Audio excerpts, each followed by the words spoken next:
family, welcome back to the channel. All right, so I was trying to figure out what to do, and I already mentioned that I'm going to redo the Emerald Tablets, and I may not do the whole thing. I may just do some of the juicy parts, but they're all juicy. Anyhow, today I wanted to read something that's already on my channel as well. It's from the book of Noah, and it's called the Hymn of the Robe of Glory. So that's going to be exciting, but first I want to talk a little bit about Noah, a little bit about Abraham, because in this story in the Megillah, Abraham is Noah's father. So that might take a little bit of explaining to do on that one. But first I want to look at this little poster here that I posted it on my community page. It got a lot of likes too, and even in my Facebook it did, because it's so true. It's so true. One of the things that started to happen to me when I heard the stories in the Megillah is I started to come alive in areas of my mind and body that and my soul that I didn't even know was asleep. So this is serious. To be careful with the information you receive. And if you've been hearing these stories out of the Megillah, you know why it is important to be careful with the information that you receive. Some of it over these past few generations have been very faulty, and they've caused the world to be the way that it is right now. I'm just going to jump over to the King James. We're speaking about being careful about the information you receive, because, like I said, Abraham is Noah's father in this. So give me a second. If you're not familiar with King James Version, lucky you. No. It's not really lucky you, because half of the world knows something and you don't know it. So hopefully you are familiar with the King James Version, so that when you hear the difference, that you can see maybe where the I don't know what word I'm looking for, but where the difference is in the story, and that you can begin to help those ones that you love that have never heard the half of the story that has never been told. So in Genesis chapter 18 of the King James Version, it's a story about three men that came to visit Abraham and Sarah. And they told Sarah and Abraham they were going to have a child, and then those three, they were angels actually. They went, and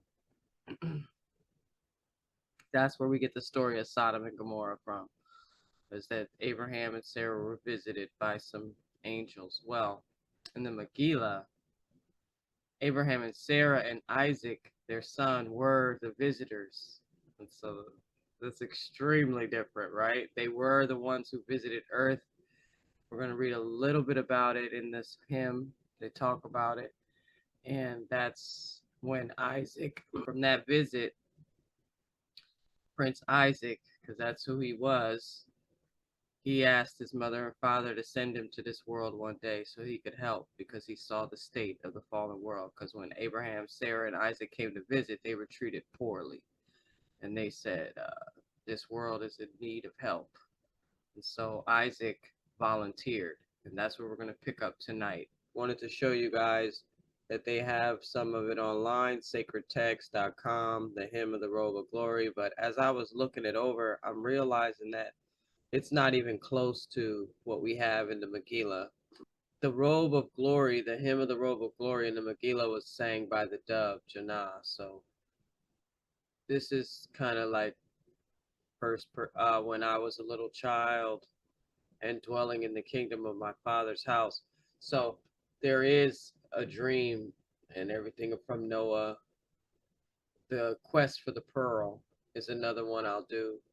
But it looks like they combined those two into one, and added some stuff, definitely.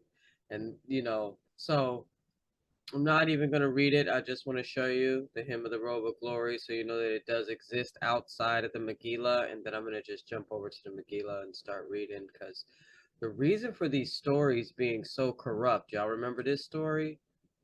This is what was the beginning of Abraham and Sarah's story, when Sodom and Gomorrah.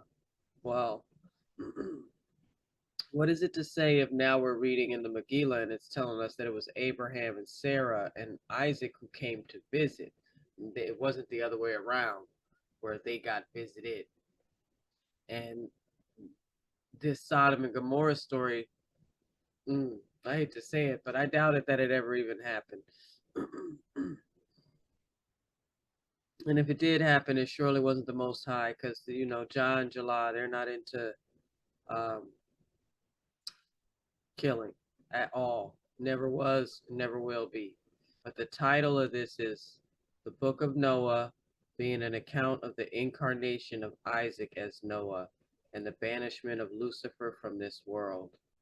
And so this is a really good story too, but this is the awakening of Noah, because after he came down, even though he was Prince Isaac, when he got here and he lived his life, he had forgot who he was and why he came.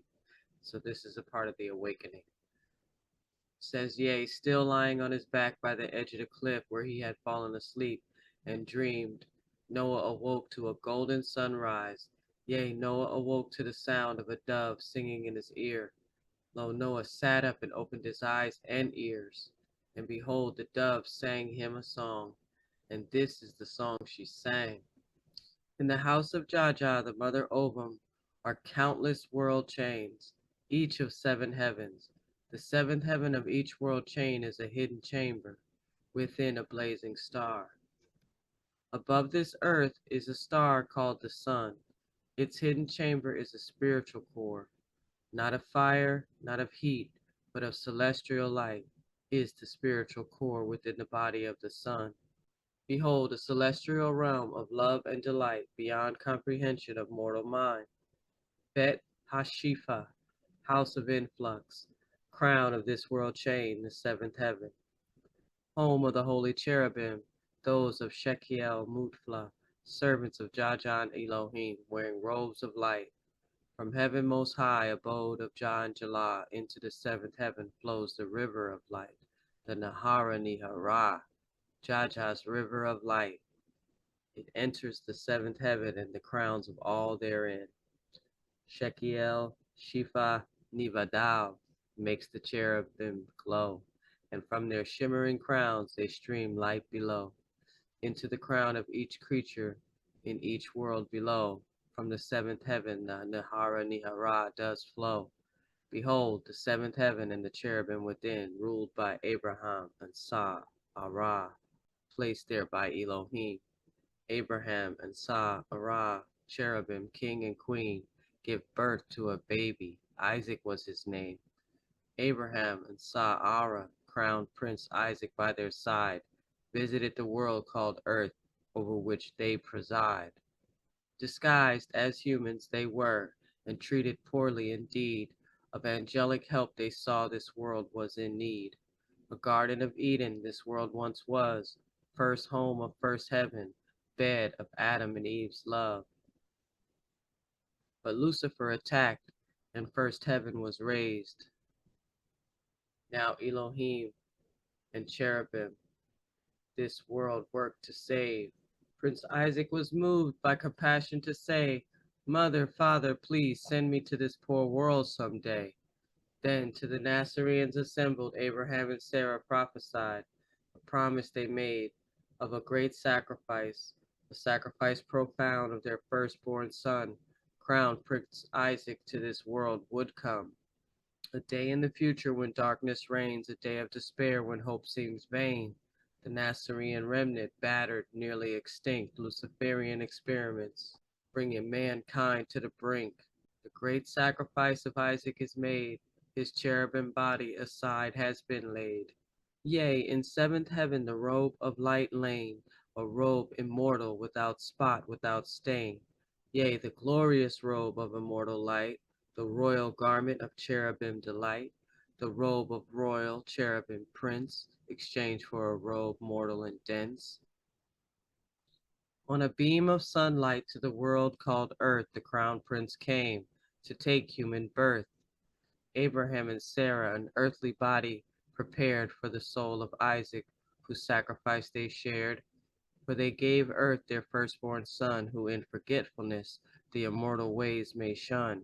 who in this world, dense from the fall, risk his immortal life due to compassion's call, a risk at forgetting who he is and why he came, at risk at falling into hell worlds of flame. For having stepped into earthly mortal birth, a being may tumble to lower worlds than earth, and in those hell worlds the chances are slim that one will awaken to rise up again. Wherefore, whenever one like the crown prince leaves a heavenly realm to serve in worlds dense, they are carefully watched. Them we do not forsake. Messages are sent that say, sleeper awake. So it says, the song of the dove entered the ears of Noah and moved through his body, reminding him, and then touched his spirit, and he remembered, yea, the sleeper awoke. Behold, Noah remembered his home in the seventh heaven. He remembered his blessed life as Prince Isaac. He remembered his purpose in coming to this world and the risk of the great sacrifice. And he knew the identity of the dove. My lady Jahnah, he said. Then he climbed to his feet and bowed. The dove spoke, the time has come, O Noah, to wage war in the name of the Lord and the lady. Yea, this age comes to an end and a new age begins. Lucifer will be banished from this world by the Lord and the lady, but you must raise an army to fight his minions. Without killing, you must fight. Yea, my Yair, call your army, for lo, you have more friends than you suspect. Yeah, this is a good story. I wouldn't even mind reading it again. But yes, so that was the hymn of the Robe of Glory. And yes, there's a lot to talk about here with Abraham and Sarah coming to earth to prepare the body for him, and none of them being from earth. But this is where the righteous blood of Abraham comes from. It starts here with Noah. And I'll tell you now, following through the Megillah, there's a split in the bloodline, but it's all mended up in these last days, and it's just such a beautiful story. If you don't know, start reading the Glory of Kings. That tells you about the split of the bloodline of Abraham and why this bloodline was so venerated. It wasn't anything special. It was about the missions that they were on, and they succeeded too. All right, guys, so I'm gonna get out of here. Thanks for watching. I'll be back. Stay tuned.